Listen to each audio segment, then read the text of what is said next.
Dear friends, today we are interested in having two important derivations in magnetism. See, in magnetism we have bar magnets. So we would like to derive expression for field at any point on the axial line of a bare magnet. This is first derivation. You know that axial line அப்படிங்கிறது என்ன அப்படின்னா அச்சுக்கோடு அப்படின்னு பேர் சொல்றோம். ஒரு கட்டை காந்தத்தில்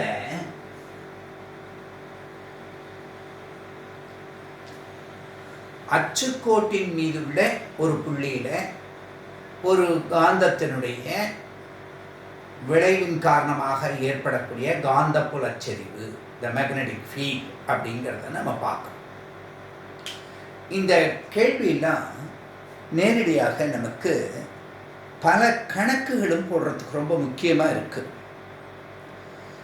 இதில் வரக்கூடிய அமைப்புகள் பூராவுமே இது எதன் அடிப்படையில் நம்ம எடுக்கிறோம்? கூலும்பி தலைகீழ் இருமடி விதி உங்களுக்கு நல்லா தெரியும். ஒரு காந்தம் அப்படின்னு எடுத்துக்கிட்டா அதுக்கு there are two poles. இந்த பிசிக்கல் லென்த்தை விட இதாக இருக்குன்னு தெரியும். n s என்று இதை எடுத்துக்கிறோம். இந்த துருவங்களை இணைக்கிற இந்த கோட்டுக்கு அச்சுக்கோடுன்னு பேர்.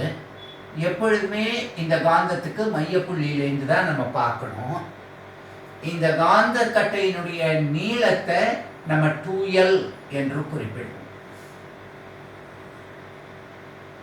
இதனுடைய முனை வலிமை, துருவ வலிமைன்னு சொல்கிறவன் போல் ஸ்ட்ரென்த் என்று சொல்லக்கூடியதை எம் வெப்பர்கள் ஆம்பியர் மீட்டர் என்று சொல்லுவோம்.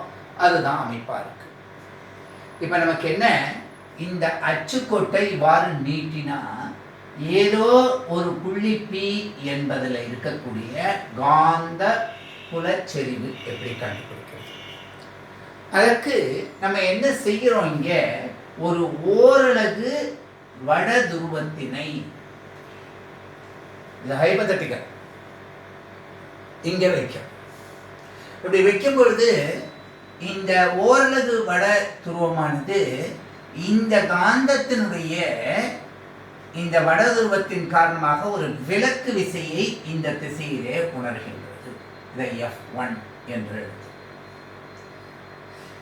இதே அமைப்பானது இந்த S என்ற தொலைவினாலே இது என்ன ஆகின்றது? இவ்வாறு F2 என்ற ஒரு விசையினை உணர்கின்றது. இப்ப இது இதற்கு அருகாமையில் இருக்கிறதுனால F1 மதிப்பு அதிகமாக இருக்கும் அப்படின்னு தெரியும். இந்த நிகர விசை என்னவோ அதுதான் இந்த இடத்துல இருக்கக்கூடிய ஓரலகு வட துருவம் அப்புள்ளியில் உணர்கின்ற விசையின் அளவே காந்த புலச்செறிவு. The force experienced by a unit north pole placed at that point. சரி, இப்போ இது என்ன தொலைவில் வைக்கப்பட்டிருக்கு அப்படின்னு பார்த்தா நல்லா எடுத்துங்க. X தொலைவில் இல்லை D தொலைவில்னு வச்சுங்களேன். இந்த புள்ளி P என்பது D தொலைவில் வைக்கப்பட்டிருக்கு. இப்படி எளிமையாக பாருங்கள், இதை கஷ்டமே இல்லாமல் நம்ம படிக்க முடியும். அப்போ NS என்பது ஒரு கட்டை காந்தம், பார் மேக்னெட். அதனுடைய நீளம் 2L, அதனுடைய முனை வலிமை போல் ஸ்ட்ரென்த் M வெப்பர்கள். அதனுடைய மையப்புள்ளி O என்பதிலிருந்து இந்த P என்ற புள்ளியானது ஏதேனும் ஒரு புள்ளி அச்சுக்கோட்டினை நீட்டுவதனால எடுத்திருக்கோம். அது D மீட்டர்கள் தொலைவில் இருக்கின்றது. சரி, அப்போ முதல்ல F1 மதிப்பை பார்த்தோம்னா F1 ஈக்குவல் டு நமக்கு என்ன தெரியும், μ0/4π. இது என்ன மாறி கூலும் விதியிலேயே நம்ம படிச்சிருக்கோம் மியூ 0/4π. அடுத்தது இதனுடைய அமைப்பு m டிவைடட் இன்டு இது ஓரலகு 1 டிவைடட் பை இந்த n-லேருந்து p வரையில் இருக்கக்கூடியது np², இடைத்தொலைவின் இருமடிக்கு எதிர் விகிதத்தில் உள்ளது அப்படின்னு நம்ம எடுத்துக்கிறோம். இதுதான் கூலும் விதிப்படி. The force experienced between two poles of strength m1 m2 were kept at a distance of d meters apart in air or vacuum is directly proportional to product of the pole strength, inversely proportional to square of the distance between them.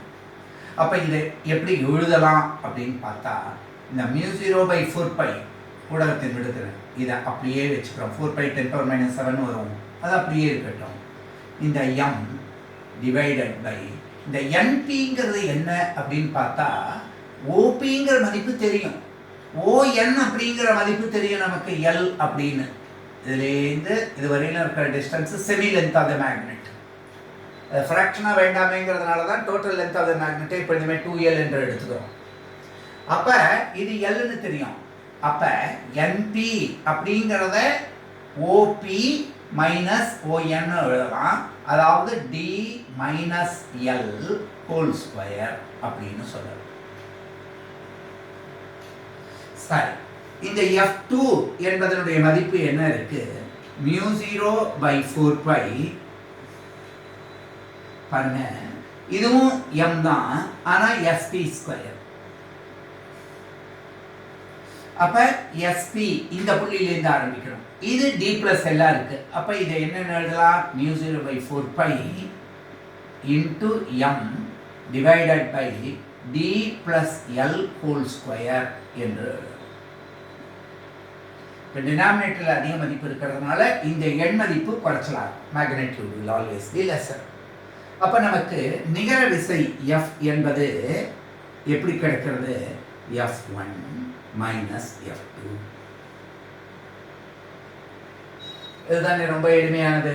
அப்போ இந்த மதிப்புக்கு mu 0/4π இந்த m அப்படிங்கிறதையும் எடுத்துக்கிட்டா, நல்ல கவனிங்க, இந்த m காமனாக எடுத்தா 1/d minus L whole square minus 1/d plus L whole square அப்படிங்கிறது. சரி சார், இது ஸ்கொயரில் இருக்கு. இப்போ நம்ம இதுக்கு எப்படி பார்க்க முடியும் அப்படின்னு பார்த்தா, இங்கே கவனிங்க, f therefore f equal to mu 0 m divided by 4π. சின்ன டெரிவேஷன் தான், கவனிங்க நல்லா. இதுக்கு என்ன எழுதலாம்? d ஸ்கொயர், இங்கே பாருங்க, இந்த ஸ்கொயரை விட்டுட்டா a minus b into a plus பின்னு இருக்கு இல்லையா? a square minus b square போடலாம் இல்லையா? d square minus l square whole ஸ்கொயருங்கிறத எடுத்தா இங்கே d ப்ளஸ் எல் ஹோல் ஸ்கொயர்னு வர்றது d square plus l square plus 2dl அப்படின்னு கிடைக்கும். Minus of d minus l அப்படிங்கிறத எடுத்திருந்தா மைனஸ் டி ஸ்கொயர். இந்த மைனஸ் உள்ளுக்குள்ளே போகும்போது அது ஈஸியாக புரியும். மைனஸ் எல் ஸ்கொயர் ப்ளஸ், ஏன்னா மைனஸ் 2dlன்னு வரும், minus minus சேர்ந்ததுனா minus 2 plus 2dl அப்படின்னு கிடைக்கும்.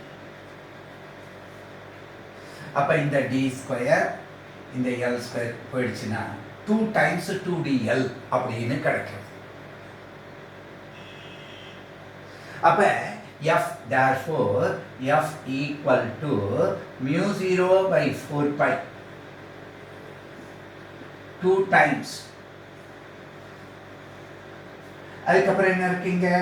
d ஒன்று இருக்கு, 2dl 2 times 2dl இல்லையா? அப்போ d இருக்கு, 4dlங்கிறது தான். அப்போ இன்ட்டு 2l அப்படின்னு எழுதுகிறோம், டிவைடட் பை d ஸ்கொயர். இங்கே என்ன இருக்கு? m ஒன்று இருக்கு, நல்லா ஞாபகம் வச்சுக்கணும். d square minus l square whole square. சரி சார், நமக்கு m இன்ட்டு 2L அப்படிங்கிறது காந்த கட்டையினுடைய திருப்புத்திறன் அப்படின்னு தெரியும். அப்ப therefore F equal to mu 0 by 4 pi into 2m d divided by d square. இந்த 2L ஐயும் இந்த m ஐயும் சேர்த்து நம்ம இந்த மாதிரி கேபிட்டல் M னு எழுதிட்டோம். d square minus l square whole ஸ்கொயர்னு எழுதலாம். இது பொதுவான ஒரு வாய்ப்பாடு, இதுவும் ஞாபகத்தில் இருக்கணும் நமக்கு. ஆனா குட்டை காந்தமாயின் for small magnet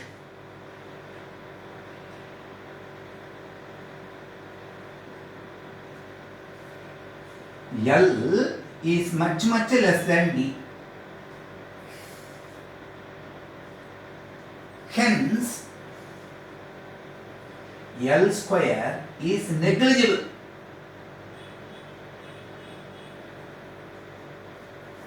For example, ஒரு 2 சென்டிமீட்டர்னு வச்சுங்களேன். அப்போ 1 சென்டிமீட்டர் அப்படின்னு சொன்னால் செமி லென்த்து, ஒரு காந்த கட்டையினுடைய நீளமே 2 சென்டிமீட்டர்னா 1 சென்டிமீட்டர்னு வச்சுங்க. 1 சென்டிமீட்டர் அப்படிங்கும்போது 10⁻²ன்னு கிடைக்கிறது. இதை ஸ்கொயர் பண்ணால் 10⁻⁻4ன்னு கிடைக்கிறது. அப்போ இந்த மதிப்பு என்ன ஆகுது பாருங்க, புள்ளி வச்சு அதுக்கப்புறம் 10⁻⁻1ன்னா புள்ளி வைப்போம். அதுக்கப்புறம் 3 சைபர் போட்டு அதுக்கப்புறம் 1ன்னு போடும் பொழுது இந்த அதாவது 1 மீட்டர் அப்படிங்கிறது டியோட மதிப்பு எடுத்துட்டா அதுக்கு ஸ்கொயர் பண்ணிட்டு அதுலேருந்து இந்த மதிப்பை கழிக்கும் போது அது நெக்லிஜிபிள் ஆகிடுது. இதுதான் இந்த தோராயப்படுத்துதல். அப்போ எப்போ எல் ஸ்கொயர் நெக்லிஜிபிளோ டி ஸ்கொயர் பவர் 4ன்னு வந்தால் இது வந்து therefore F ஈக்குவல் டு என்னன்னு கிடைக்கிறது நமக்கு mu 0 by 4 pi into 2 capital M divided by d cube என்று கிடைக்கிறது. இத்தனை டெஸ்லா. இதைத்தான் நம்ம வந்து என்னன்னு சொல்றோம், தி ஆக்சியல். இதுதான் காந்தப்புல செறிவு, ஆக்சியல், அச்சுக்கோட்டின் மீது உள்ள புள்ளியில.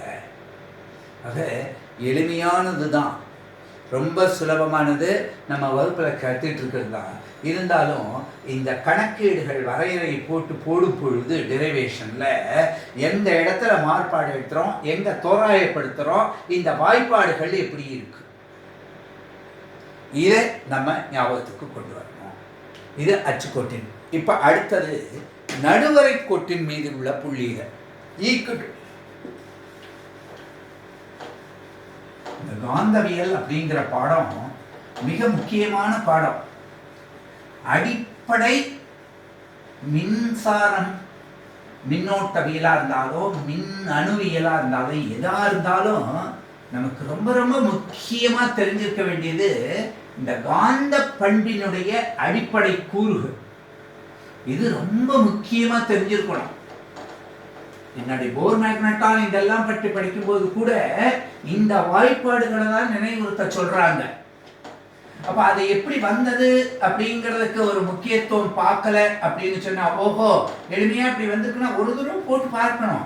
அதாவது இந்த இயற்பியல் அப்படிங்கிற பாடம் மட்டும் அதிகமா கணக்கு சேர்ந்ததா இருக்கிறதுனால ஏதோ கதை கேட்டுட்டு போறாப்புல படிக்க முடியாது. நம்ம எப்பொழுதுமே எப்படி படிக்கணும் இந்த பாடத்தை அப்படின்னு கேட்டா, அந்த கான்செப்ட் இருக்கு இல்லையா, அதனுடைய கருத்துருவாக்கம், அது எங்கேருந்து வந்ததுங்கிறத தெரிஞ்சு பார்க்குறோம். இப்போ அடுத்தது என்ன பார்க்குறோம், இந்த இடத்துல ஆக்சியல் லைன் அப்படிங்கிறதுக்கு பதிலாக நடுவரை கோடு அப்படிங்கிறத எடுக்கிறோம். பாருங்க எவ்வளோ சுலபமாக வரப்போறதுன்னு. Equatorial line. ஈக்வட்டோரியல் லைன் அப்படின்னு சொன்னா என்ன அப்படின்னு கேட்டா, நடுவரை கோடு.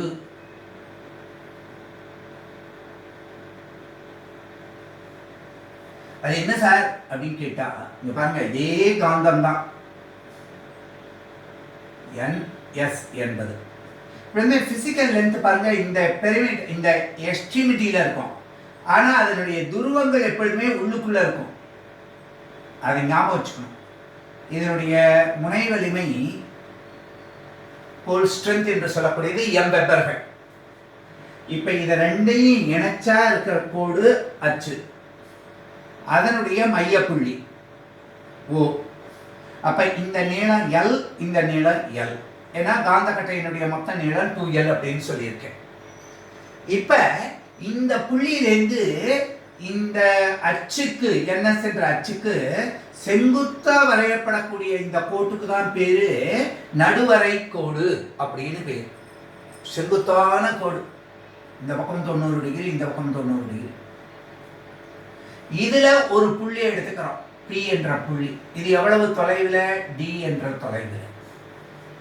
சரி சார், இப்ப என்ன நடக்கிறது அப்படின்னு பாருங்க. சாதாரண நடுவரை கோட்டுள்ள எந்த புள்ளியும் இந்த ரெண்டு முனைகள்லேருந்தும் சமமான தொலைவில் இருக்கும். அதாவது SP = NB என்பதாக இருக்கும். அப்ப இந்த இடத்துல நம்ம என்ன செய்கின்றோம்? ஓரலகு வடதுருவம், unit north pole. Replace a unit north pole. எதனால? அந்த ஓரலகு வடதுருவம் உணர்கின்ற விசையே காந்தப்புலச்செறிவு.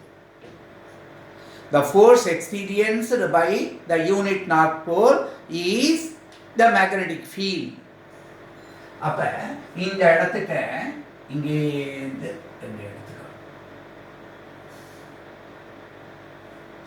சரி சார், இந்த தொலைவு மதிப்பு என்னன்னு கண்டுபிடிக்கலாம். நீங்க நல்லா கவனிச்சு பாருங்க. இந்த NP அப்படிங்கிறதனுடைய தொலைவு பித்தாகரஸ் தியரம் படி கண்டுபிடிக்கலாமா? என்னென்ன எழுத முடியும்? இந்த மதிப்பு, அதாவது வர்க்கத்தின் மதிப்பு d² + l² அப்படின்னு கிடைக்கும். அப்ப actual distance d² + l² power of. Pythagoras theorem அப்படித்தானே கொடுக்கிறது. சரி சார், அதே தொலைவு தான் இங்க SP அப்படிங்கிறதுக்கும் சொன்னேன். அப்ப SP-னுடைய மதிப்பு அப்படியே தான் இருக்க போகுது. ஆனா என்ன வித்தியாசம், எப்படி வர்றதுன்னு கவனிச்சு பாருங்க.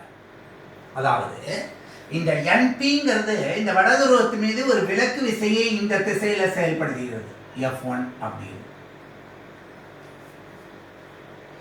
இதே வலது திசை மீது இந்த தென்துருவமானது ஒரு ஈர்ப்பு விசையை செயல்படுத்துறது, F2 அப்படின்னு. இந்த ரெண்டும் எண் மதிப்புல சமமா இருக்கு. ஏன்னா μ0/4π m × 1 / NP², μ0/4π m × 1/SP². ஆனால் NP = SP, அதனால கேன்சல் ஆகிடுதா சார்? இல்லை. காரணம் இது வெக்டராக இருக்கிறதுனால இது ரெண்டும் வெவ்வேறு திசையில் செயல்படுறது. அப்போ நம்ம உடனே என்ன செய்யறோம் கவனிச்சு பாருங்க. இந்த இடத்திட்ட இந்த இணைகரத்தை நம்ம பூர்த்தி செய்யறோம், இணைகர விதிப்படி. அப்ப PC என்று இந்த மதிப்பை எடுத்துட்டோம் அப்படின்னு சொன்னா நல்லா கவனிச்சு பாருங்க. இது PA என்பதாக இந்த விசை இருந்தது, இது PB என்பதாக இதை B என்றும் இதை A என்று எடுத்துட்டா அளவிலும் திசையிலும் PA, இது அளவிலும் திசையிலும் PB. அப்ப இதுதான் நிகர விசையா அமைய போறது. ஏன்னா இணைகர விதி, லா ஆஃப் பேரலகிராம் என்ன சொல்றது?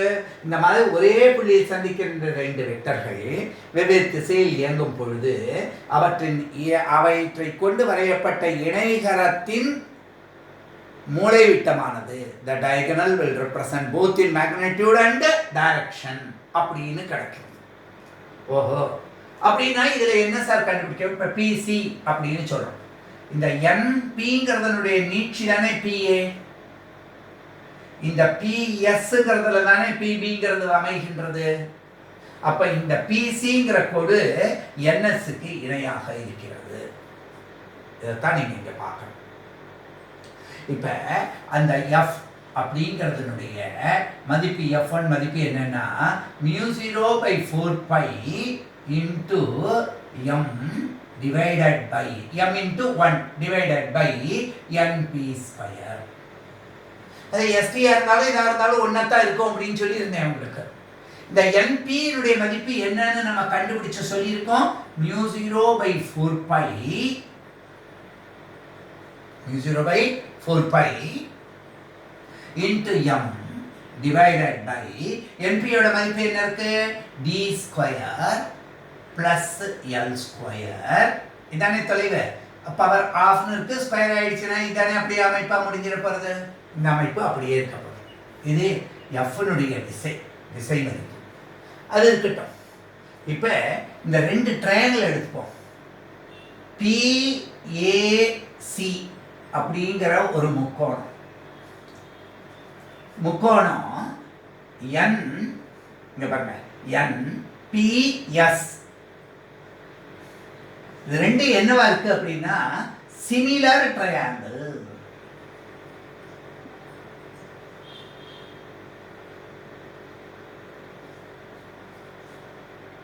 என்ன கொடுத்திருக்கு? Similar triangles. அப்படி இருந்தது அப்படின்னு சொன்னா அந்த வடிவொத்த முக்கோணங்களினுடைய ஒரு பண்பு என்னன்னா பக்கங்களின் விகிதங்கள் சமமாக இருக்கும். என்ன சார் அர்த்தம்? இப்ப இந்த PAங்கிற பக்கத்தை இந்த NPங்கிற பக்கத்தினால நான் வகுத்தா அது எதுக்கு சமமா இருக்கும்? PCங்கிற பக்கத்தை NSங்கிற பக்கத்தினால வகுப்பேன். இங்க பாருங்க NPS இது ஒரு முக்கோணம், PAC ஒரு முக்கோணம். ஏன் சார் இதை கண்டுபிடிக்கிறீங்க அப்படின்னு கேட்டா வடிவத்த முக்கோணங்களினுடைய பண்புலேருந்து தானே கண்டுபிடிக்கிறோம். இந்த PCங்கிறது தானே நமக்கு வேணும், அதுதானே நிகர விசை. therefore PC equal to PA. PAங்கிறது தான் என்ன? F1 into NS. NS அப்படிங்கிறதுனுடைய மதிப்பு என்னன்னு தெரியும் நமக்கு, 2L divided by PC equal to PA into NS divided by NP.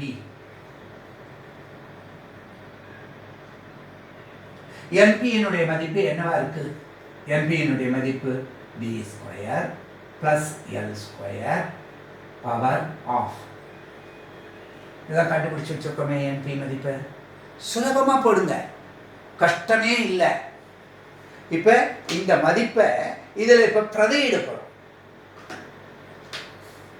இந்த மதிப்பை பிரதியிட்டா therefore TC equal to F1 ஓட மதிப்பை என்ன கண்டுபிடிச்சு வச்சிருக்கோம்? mu 0 by 4 pi. சரி, அது அப்படியே இருக்கட்டும். இந்த m right divided by d square plus L square.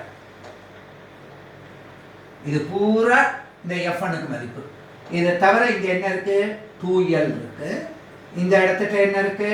d square plus L square power of அப்படின்னு இருக்கு. எவ்வளவு சுலபமா இருக்கு. ஆனா நமக்கு என்னன்னு தெரியும்? m into 2L முனை வலிமையும் போல் ஸ்ட்ரென்த்தையும் நீளத்தையும் பெருக்கினா கிடைக்கக்கூடியது காந்த கட்டையினுடைய திருப்புத்திறன். அப்ப PC அப்படிங்கிறது தானே நமக்கு B யோட மதிப்பு. எந்த புள்ளியில? ஈக்குட்டோரியல் லைன்ல இருக்கிற புள்ளியில. அப்ப இதை என்ன எழுதலாம்? mu 0 by 4 pi அப்படின்னு எழுதி இந்த m into 2 இதுக்கு என்ன எழுதலாம்? m divided by d square plus L square. இங்க பாருங்க பவர் 1, இது ஆஃப் 1.5 அப்படின்னா 3/2 ன்னு எழுதலாமா இல்லையா?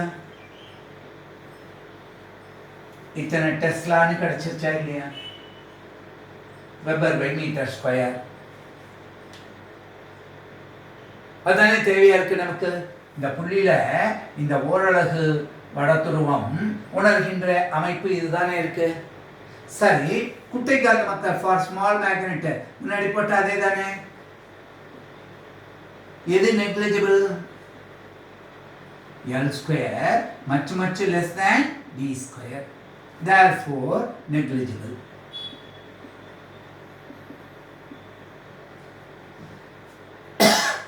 அப்போ ஆட்டோமேட்டிக்காக இது L ஸ்கொயர் நெக்லிஜிபிள் ஆச்சுன்னா D ஸ்கொயர் பை 3/2னா D கியூப் தானே கிடைக்கும். therefore B equatorial equal to mu 0 by 4 pi into m divided by D power Q.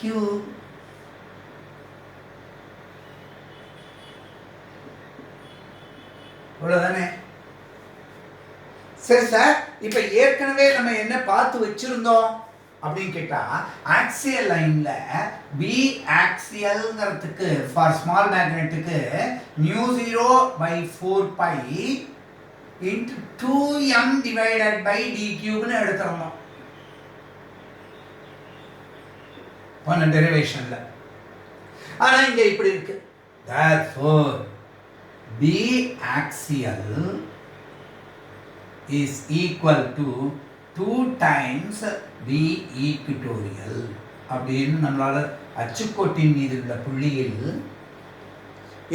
ஒரு புள்ளி ஏதேனும் ஒரு புள்ளியில் ஏற்படுகின்ற காந்த புலச்செறிவின் மதிப்பு அதே காந்தக்கட்டின் நடுவரை கோட்டில் அதே தொலைவில் ஏற்படுகின்ற புலச்செறிவில் இருமடங்காக அமைகின்றது.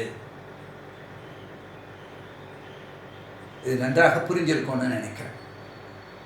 எளிமையான டெரிவேஷன், என்னவோ அப்படி இப்படி கவலைப்படுறதுக்கே எதுவும் கிடையாது.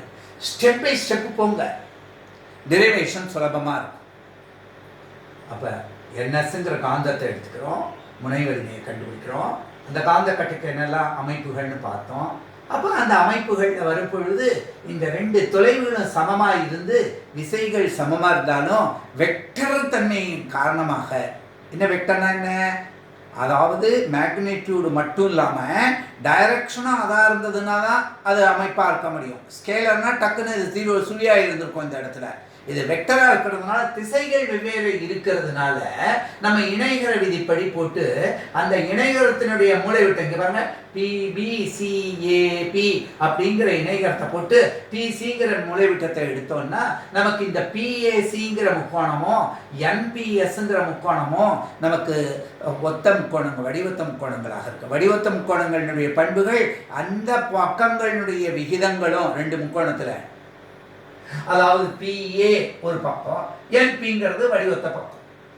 அப்ப இதனால் வகுக்கும் பொழுது கிடைக்கிறது. அதே போல PC என்பதனை இந்த அடிப்பாகத்தை, இதுக்கு அடிப்பக்கம் PC, இதுக்கு அடிப்பாக்கம் NS, அதனால வகுக்கிறதுனால கிடைக்கிறது. இதுல நம்ம என்ன கண்டுபிடிக்கிறோம், அவ்வளவுதான். மற்றதெல்லாம் சுலபமா இருக்கு.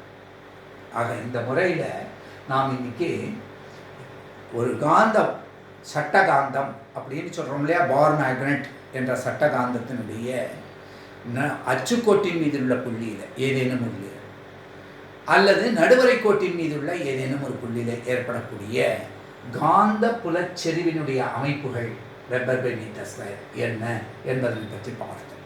ஏன்னா இந்த அமைப்புகள் நன்றாக தெரிய தான் நமக்கு மேக்னெட்டிக் பொட்டன்ஷியல், காந்த புல அழுத்தம் கண்டுபிடிக்கிறதுலையும் அதுக்கு அடுத்து டான்ஜென்ட் டான்ஜென்ட் விதி போன்றவற்றை பற்றி தெரிந்து கொள்வதற்கும் அடிப்படையாக இருக்கும்.